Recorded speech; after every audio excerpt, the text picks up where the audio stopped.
All right, welcome to The Explainer. Today, we're going to tackle something that honestly affects pretty much everyone: parents, teachers, and especially students. We're talking about this huge gap between how we think we should teach and how kids actually learn. So let's just jump right in with a big question. Are our schools designed for teaching, or are they designed for learning?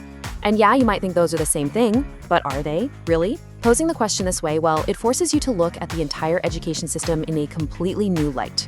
Okay, so what exactly is this problem we're talking about? We're calling it the attention gap. And let's be super clear. This isn't about blaming kids for fidgeting or not paying attention. No way.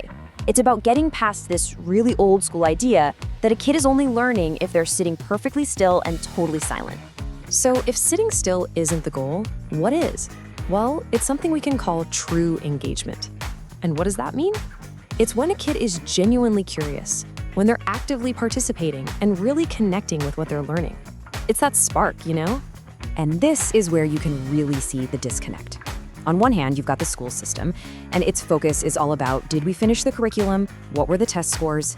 But then you look at the students' reality, and their attention goes up and down. They need to interact, to talk, to move.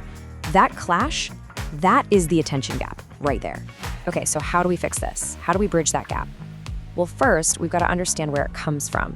And that means we need to take a little peek inside a kid's brain to see how their attention actually works.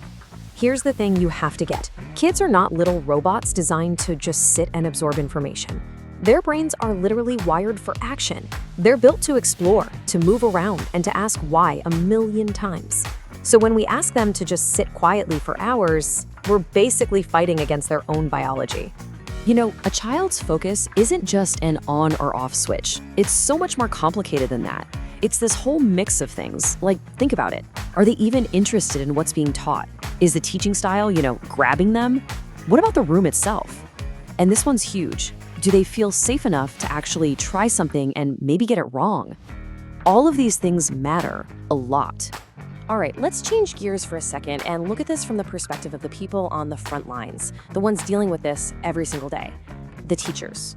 What does this attention gap actually look and feel like from their point of view? Oh, they see it. They see it all firsthand. They're the ones who notice the little things, the tapping pencil, the kids staring out the window, even the one acting out. And they know that most of the time, that's not a bad kid. It's just a sign. A symptom that a student's brain isn't getting what it needs to stay engaged. But here's the tough part. Even when a teacher spots the problem, what can they do? So often, their hands are tied. They're under this insane pressure to get through the entire curriculum on schedule with a classroom of maybe 30 kids. Trying to give personalized attention in that environment, it's almost impossible. And yet, they try.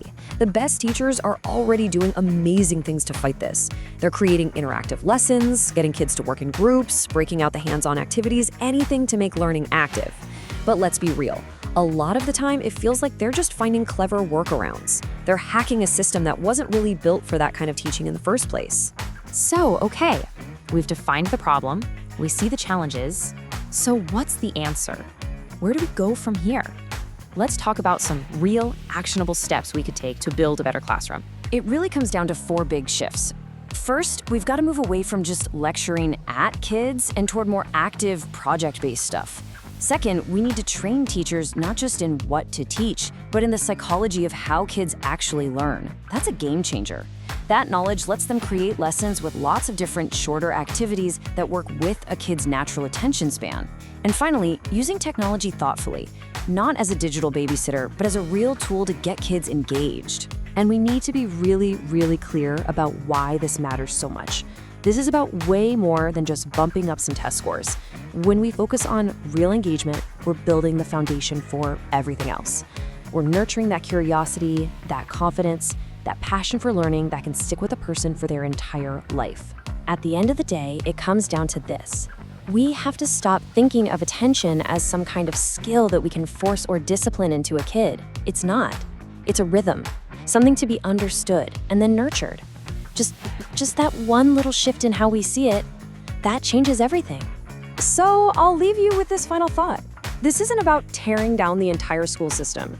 It's about asking a simple but powerful question. If what we really want is to create passionate, curious, lifelong learners. How can we start to tweak, to redesign our classrooms, to actually put their learning and their natural attention front and center? Something to think about. Thanks for joining me.